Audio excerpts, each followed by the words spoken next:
വാസ്തുശാസ്ത്രപ്രകാരം നമുക്ക് വീട് വയ്ക്കാൻ എല്ലാ ദിക്കുകളും അനുയോജ്യമാണ്. 8 ദിക്കുകളുണ്ട്.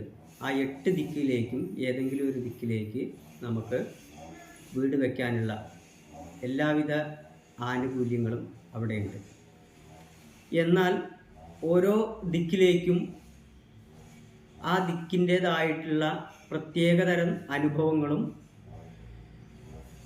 മറ്റുമാണ്. തീർച്ചയായിട്ടും അതിൽ മാറ്റങ്ങൾ തീർച്ചയായിട്ടും ഉണ്ടാവും. കിഴക്ക് ഭാഗത്ത് കിഴക്കോട്ട് ദർശനമുള്ള വീടുകൾ താമസിക്കുന്നവരുടെ അനുഭവമായിരിക്കുകയില്ല തെക്കോട്ട്, അതുപോലെയല്ല പടിഞ്ഞാട്ട്, അതുപോലെയല്ല വടക്കോട്ട്, അതുപോലെ മറ്റു കോണുകൾക്കൊക്കെ ഇതിന് അതിൻ്റേതായിട്ടുള്ള പ്രകൃതി സംബന്ധമായിട്ടുള്ള വാസ്തു സംബന്ധമായിട്ടുള്ള ചില പ്രത്യേകതകൾ, ആ പ്രത്യേകതയ്ക്ക് അടിസ്ഥാനപ്പെടുത്തിയിട്ടുള്ള ചില അനുഭവങ്ങളും ഊർജത്തിൻ്റെ മാറ്റങ്ങളുമൊക്കെ അവിടെ പ്രത്യേകിച്ച് അനുഭവപ്പെടും.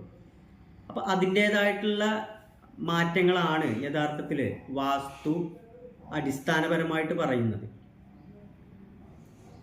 അപ്പം അതുകൊണ്ട് അത് മനസ്സിലാക്കിക്കൊണ്ട് ആ തരത്തിൽ ഓരോ ആളുകൾക്കും ഏത് തരത്തിലുള്ള അനുഭവമാണ്, ഏത് തരത്തിലുള്ള ആനുകൂല്യമാണ് കൂടുതൽ വേണ്ടത് എങ്കിൽ ആ ഭാഗത്തേക്ക് ദർശനം കിട്ടുന്ന രീതിയിൽ ആ ഭാഗത്തേക്ക് പറ്റുന്ന റോഡ് പോകുന്ന ആ സ്ഥലങ്ങൾ നോക്കിയിട്ട് വേണം എടുക്കാൻ. അങ്ങനെ നോക്കി വേണമെങ്കിൽ വീട് വയ്ക്കാവുന്നതാണ്.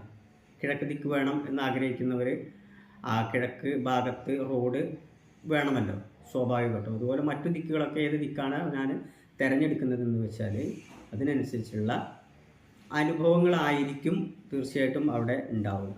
അതാണ് നമ്മുടെ വാസ്തുശാസ്ത്രത്തിൻ്റെ ഒരു മേന്മ, പ്രത്യേകത. അല്ലാതെ ഒരു കിഴക്ക് ഭാഗത്തേക്കോ വടക്ക് ഭാഗത്തേക്കോ മാത്രമല്ല വീട് വെച്ച് അവർക്ക് മാത്രമേ ആ സമൃദ്ധിയും ഐശ്വര്യവും അതുപോലെ ആരോഗ്യം ഉണ്ടാവും എന്നുള്ളത് അല്ല യഥാർത്ഥത്തിൽ വാസ്തു പറയുന്നത്. എല്ലാ ദിക്കുകൾക്കും അതിൻ്റേതായിട്ടുള്ള പ്രത്യേകതകളുണ്ട്. കാര്യം പലതരത്തിലുള്ള വ്യക്തികൾക്ക്, ഒരു അമ്മയുടെ മക്കളായിട്ടുള്ള പല ആളുകൾ, പലതരം വ്യക്തിത്വങ്ങളും പലതരം സ്വഭാവവിശേഷങ്ങളുമാണ് എന്ന് പറഞ്ഞതുപോലെ തന്നെ ഓരോ വീട്ടിലും താമസിക്കുന്നവർക്ക് ഓരോ അനുഭവമാണ്.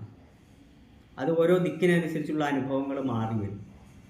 അതുകൊണ്ട് ഇന്ന് നമ്മൾ പറയാൻ പോകുന്നത് പടിഞ്ഞാറ് ഭാഗത്തേക്ക്, പടിഞ്ഞാറ് ദിക്കിലേക്ക് ദർശനം കിട്ടുന്ന രീതിയിൽ വീട് വെക്കുന്നവരെ സംബന്ധിച്ചിടത്തോളം പടിഞ്ഞാറ് ദിക്ക് എന്ന് പറഞ്ഞാൽ വരുണൻ ദിക്ക് എന്നാണ് പറയുന്നത്. ജലത്തിൻ്റെ ശക്തി ഉള്ള ദിക്ക് എന്നാണ് പറയുന്നത്.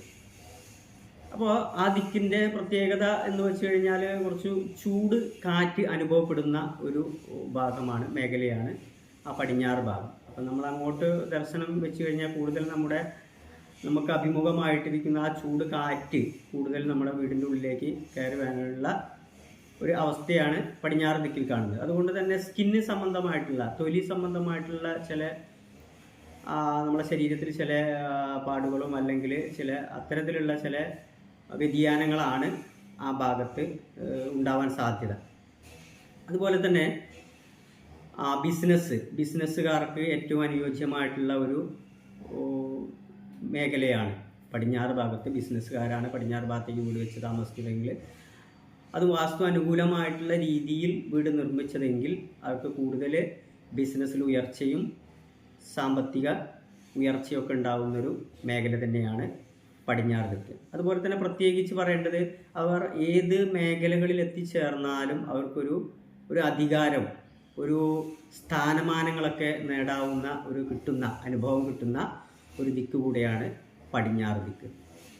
അതുപോലെ തന്നെ മതപ്രചാരകന്മാർ, അങ്ങനെയുള്ള ആളുകൾക്കൊക്കെ ഏറ്റവും കൂടുതൽ ആനുകൂല്യം കിട്ടുന്ന ഒരു ഭാഗം തന്നെയാണ് അത്. അതായത് അത് ഈ ഒരു ചൂടിൻ്റെ പ്രത്യേകത കൊണ്ടായിരിക്കാം. കാര്യം ഈ പറയുന്ന കാര്യങ്ങളൊക്കെ കുറച്ച് ഉഷ്ണം വേണമല്ലോ, അതുകൊണ്ടായിരിക്കും ആ തരത്തിലുള്ള അനുഭവവും കാലങ്ങളായിട്ട് ഉണ്ടായിക്കൊണ്ടിരിക്കുന്നത്. കൂടാതെ ഈ ദിക്ക് നമ്മൾക്ക് മറ്റൊരനുഭവം എന്ന് പറഞ്ഞു കഴിഞ്ഞാൽ ഏറ്റവും സ്നേഹക്കൂടുതൽ കൊണ്ട് അവർ ബന്ധപ്പെടുന്ന ആളുകളുടെ, അവർക്ക് വേണ്ടപ്പെട്ട ആളുകളെ, സ്നേഹിക്കുന്ന ആളുകളെ നിന്ന് പിരിയാനുള്ള, അല്ലെങ്കിൽ അവരിൽ നിന്നുള്ള സ്നേഹക്കൂടുതൽ കൊണ്ട് ഉണ്ടാകാവുന്ന പ്രശ്നങ്ങളായിരിക്കും അധികവും. അതായത് സ്നേഹം മൂലം ഇവരുടെ ബന്ധങ്ങൾ കൊണ്ട് ഒഴിവാക്കാൻ പറ്റാത്ത രീതിയിലാവുകയും ആ ബന്ധങ്ങൾ കൊണ്ട് പലതരം പ്രയാസങ്ങൾ ഉണ്ടാകുന്ന ചില അനുഭവങ്ങളായിരിക്കും ആ ഭാഗത്ത് കൂടുതൽ കണ്ടുവരുന്നത്. അത്തരത്തിലുള്ള അനുഭവങ്ങളാണ് പടിഞ്ഞാറ് ഭാഗത്ത്. അങ്ങനെ പലതരം വിശേഷങ്ങളും പടിഞ്ഞാറ് ഭാഗത്ത് ഉണ്ട്.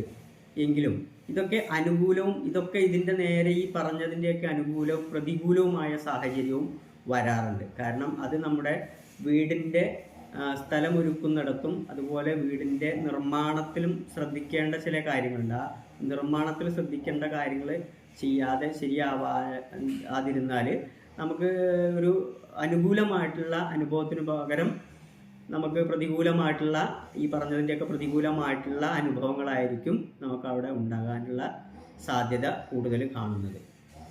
എന്തായാലും പടിഞ്ഞാറ് ദിക്ക് എന്ന് പറഞ്ഞാൽ കിഴക്ക് ദിക്കിൻ്റെ നേരെ വിപരീത ദിക്ക്. അതുകൊണ്ട് കിഴക്ക് ഭാഗത്തിൻ്റെ ആനുകൂല്യം നഷ്ടപ്പെടുത്താത്ത രീതിയിലുള്ള ആ വായു വെളിച്ചം അതിൻ്റെ ആനുകൂല്യം നഷ്ടപ്പെടുത്താത്ത രീതിയിലുള്ള നിർമ്മാണ പ്രക്രിയകളും എല്ലാ വ്യവസ്ഥകളും ചെയ്തു കഴിഞ്ഞാൽ തീർച്ചയായിട്ടും പടിഞ്ഞാറ് ദിക്കിൻ്റെ നല്ല ഒരു അനുഭവം ഈ ദിക്കിൽ വീട് വെച്ച് താമസിക്കുന്നവർക്ക് തീർച്ചയായിട്ടും ഉണ്ടാവുന്നതായിരിക്കും.